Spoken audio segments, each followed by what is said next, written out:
All right, let's take a look at today's lesson. So today we're going to be looking at three different kinds of lines: tangent lines, secant lines, and normal lines. So the very first one we're going to look at is the secant line. Okay, it's basically, we're going to actually specifically talk about slope of the secant line, because the slope of the secant line is equal to the average rate of change, which has this formula right here. Okay, that is the slope of the secant line. It really is simply slope. To get like a picture of it, this would be what we were talking about. So the secant line is like this green line right here. Notice where it goes through the curve twice. And so right here, the green line is a secant line. So what we would need to do in a particular problem like that is find the slope of it. And the slope equates to the slope of the secant line is the average rate of change of the function between those locations. Okay, f of a, f of b, a and b. The second kind of line we're going to talk about is the tangent line. And so for the tangent line, we've got the slope of the tangent line is actually also called the derivative. So that's kind of a big word we're going to be using quite a bit. It's also the derivative. And it means instantaneous rate of change. So it's change at an instant, an instantaneous rate of change. And a picture of that would be right over here. So we see here's a tangent line. And that location right there, that point, at that point, that line is tangent to that red curve at that point. And the slope of that green line would be equal to the derivative at this particular, whatever that x value is. I don't know, we'll call it a. Whatever that x value is, that's what the slope of the tangent line would be equal to, the derivative value at that location. So we have a couple of different formulas that we use. Actually, we have a lot, but we're going to look at the definition of derivative formulas today. So this first one, this one right here, this is the definition of the derivative.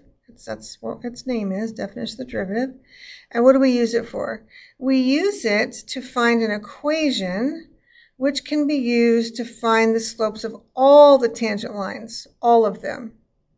Okay, so that particular formula is going to give us the equation of the derivative. The second one right here, this one right here, this one is called the alternative form of the definition of the derivative. And what it does for us is it will find the slope of one tangent line, and the one that's, at this particular location at x equals c, whatever c happens to be. So those two are two different formulas, which give you slightly different, results. The blue one, this definition of the derivative, is going to give you an equation. The pink one is going to give you a number. All right, and then the third kind of line we're going to talk about is the normal line. So this is a picture of a normal line, this red one right here.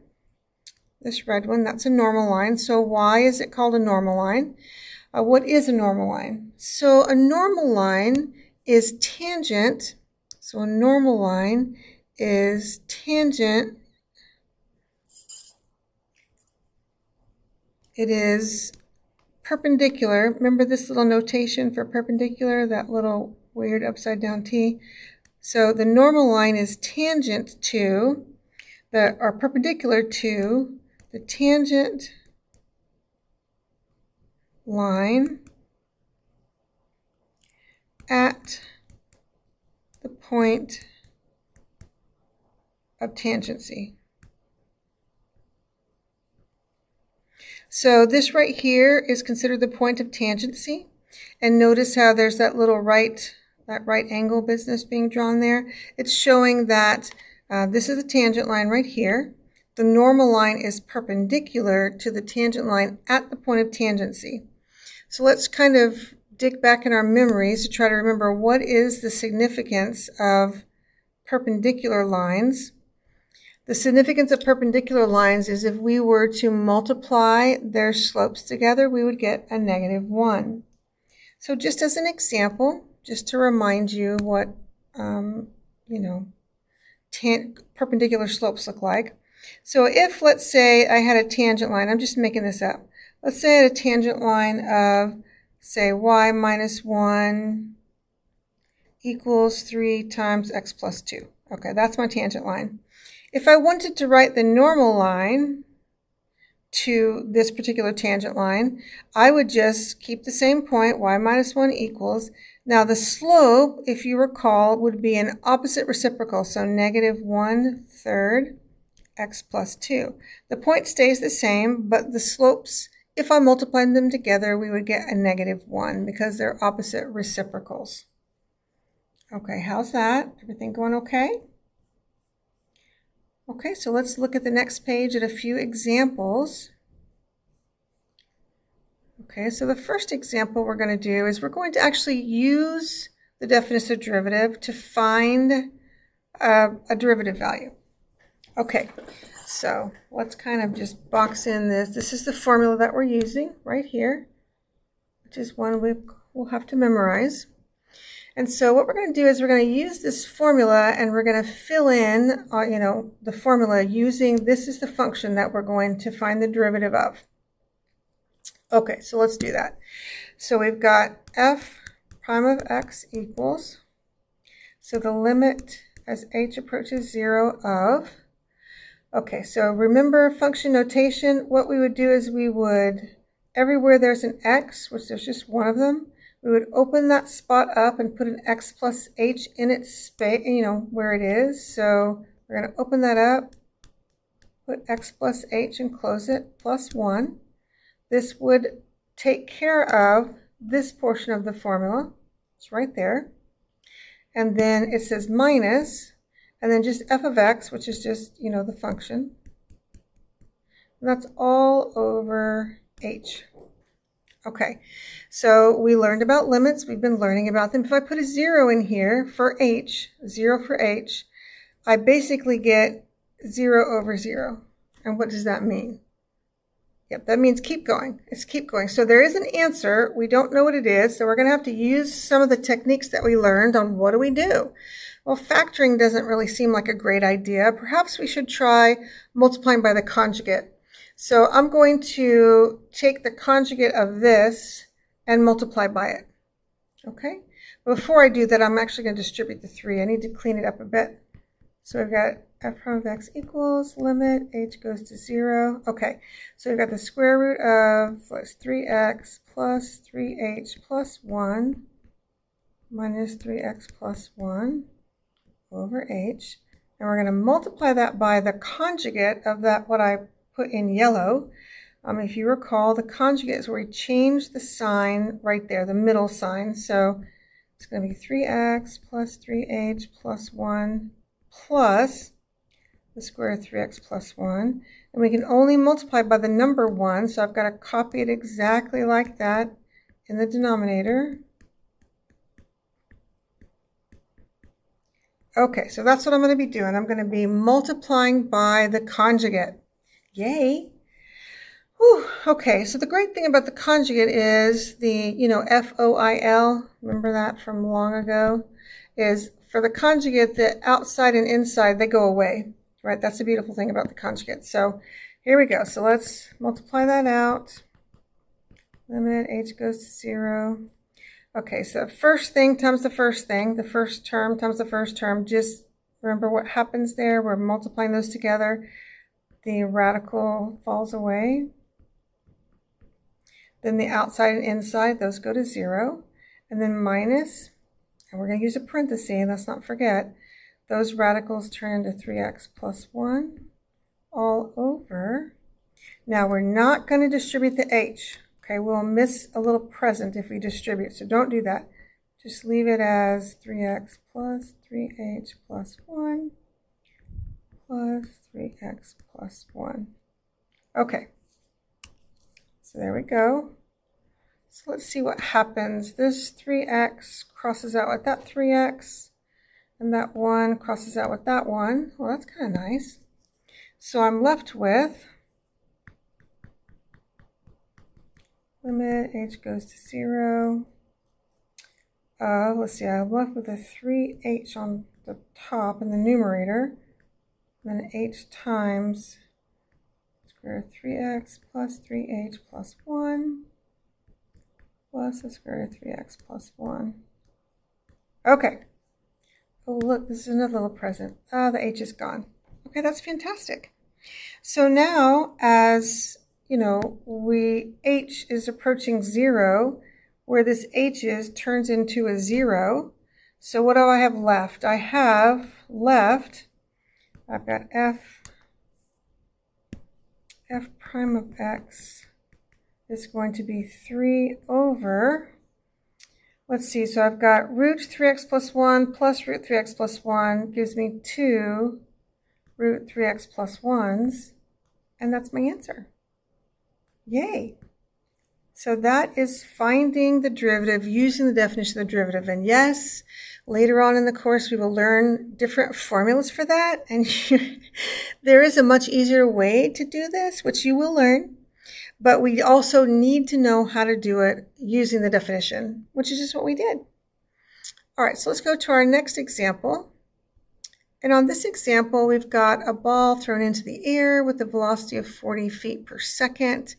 Its height in feet per after t seconds is given by this. This is a position. I'm just going to make myself notes. This is a position. Its height. Okay, all right, we can do that. And they want to find the average velocity. Okay, think about the formulas that we were doing up there at the top. Average velocity, the f of b minus f of a over b minus a, that was the slope of the secant. So I'm going to, let's see, we want to begin at 2, and we're going to last at 0.1 seconds. So I'm going to go from 2 to 2.1. That would be my a, and that would be my b. Okay, so I'm going to call this y. So we would do y of 2.1 minus y of 2 over 2.1 minus 2. Okay, so I'm actually going to pull up my calculator so we can do this on the calculator, just to kind of give you a little, a little bit of calculator work. So let's pull up my calculator.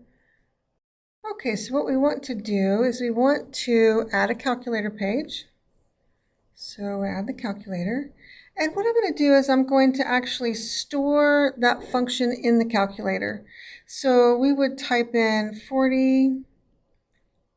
Now we're not going to use a t because that's one of the white letters. The calculator doesn't recognize those as variables. The only variable the calculator recognizes is the gray ones. So we've got to use an x instead of a t, and that's okay. Minus 16x squared. Okay, and now I want to control var, I want to store it, and I just need to pick one of the white letters down here. I'm just going to put a. And I need to store it as a function, so I need to say a of x. That's how I have to store it, or it won't work properly. Okay, so there we go, it's stored. So now let's make a fraction. And what we're going to do is we're going to do our, y. So this time we actually called it a of 2.1, and then minus a of 2 all over 2.1 minus 2. Okay, and there we go. That gives us our value. So let's go back to our notes. Let's go ahead and write that in. So that was negative 25.6, and that unit will be feet per second. Okay, fantastic. All right, we have one more problem. Let's do this last problem. And so let's read through it. So we have an equation of a tangent line to the graph of a function at 2, 6 is this. Okay, so let's hold. So this is the equation of the tangent line, and it's at 2, 6, and this is it. That's my equation. Okay, so let's write down what we know. We know that the derivative equals slope of a tangent line. Right? That's what we know. That's what we just learned. So let's underline. We know that the derivative is equal to the slope of the tangent line. So let's keep seeing what they want us to do. They want us to find, this is a little notation for derivative, f prime of 2. F prime means derivative. They want us to find the derivative value at x equals 2. Okay, so we were told that we have the tangent line, okay, at x equals 2, and it's this. So the derivative is the slope of the tangent line, and this is my slope. So therefore, I know, since -3 is the slope of the tangent line,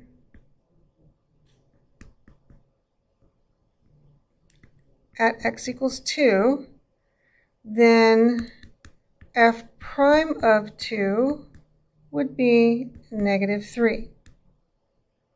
Okay, yay, that's fantastic. All right.